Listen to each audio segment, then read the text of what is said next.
It's about taking what's useful in Messy Church and the values of it, and what's useful for you, and looking wisely and discerningly at your area, your community, your people, and your building, and saying what is going to be right for us here.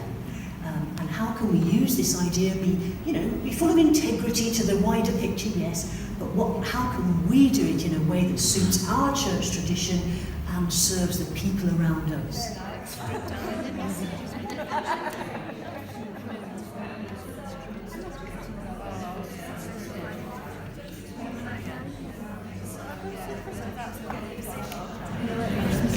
So we tried Messy Church as an after-school activity. We'd done a few, but they hadn't been well attended, and then we had one that was particularly badly attended. And we were very sad and upset that not so many children had turned up, but the head was absolutely devastated, and she felt that if the children could experience Messy Church, that they would feel more inclined to come. So she invited us to go into school and to do it for the whole school, which was quite a big undertaking because it's about 80 children.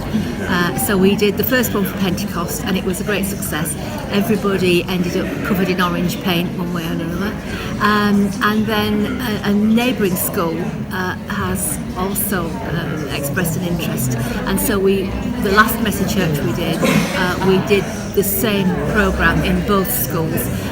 But the interesting thing was that the first school that we were doing the Messy Church in, although parents were invited to come in, nobody did. With the second school, the practicality of having the parents in was such that there would have been too many people in the hall. So the head invited them to come to the celebration.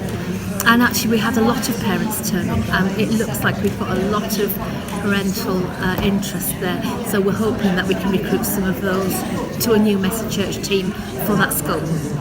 Through a baby and mums and babies group, and we'd had a church meeting. We'd been praying for quite a while on a vision and what to do, and we started off by doing different things, but nothing clicked. And then we decided that we knew the Mums and Tots group in the village had closed, and we thought we could perhaps do something there. We prayed about it, and a woman went out of church and bumped into a woman she hadn't seen for a long time, who was carrying a bundle which turned out to be a baby. And she said, we've just been praying in church about starting a baby group up. And the woman said, fantastic, let me know when it is. I'll do the whole village, I'll leaflet and go to the clinic, etc. And that's what happened. And we started a baby and tot group up, which then led on to a toddlers group, which then we thought we need to do something else, and that was when we started doing Messy Church. We're a young Messy Church in the respect that the kids are still pretty young, but we have now attracted a few older ones who are dead keen. Is there going to be some drama? We want some drama. Can we do some drama and do some plays about God? And that's how we're on at the moment, and we're really amazed at what's actually happening. We didn't set out to do Messy Church. We set out to do a Christmas tree festival last year, and I think at Easter we decided to, and what we saw was what we were developing was what other people called Messy Church. So the Easter we decided to, on Good Friday, we decided to do something called the Journey.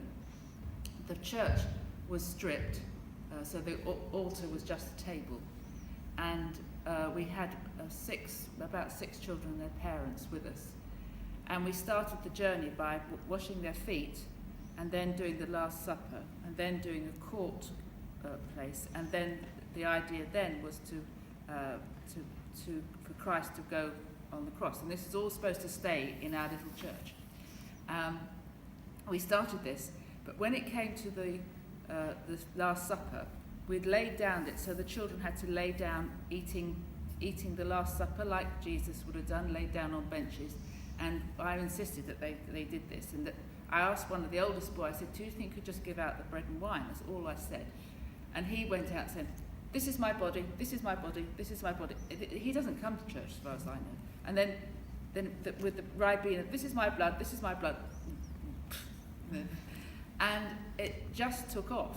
They did the court scene, and we had a little cross made about this big, and the children went out into the graveyard. Now we have a huge main road in the front, so it's like you had to be safe and not stop them.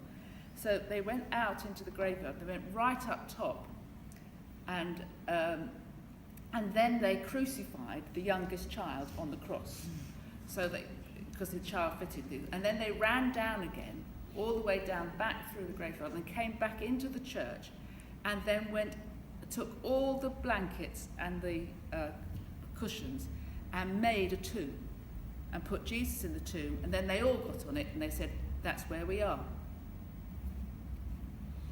That was it. And it was completely, all we did was set up and they took it, or Christ took it, you know, and so none of those will ever forget that day, and I certainly won't. I mean, it was so Different ways. Yeah.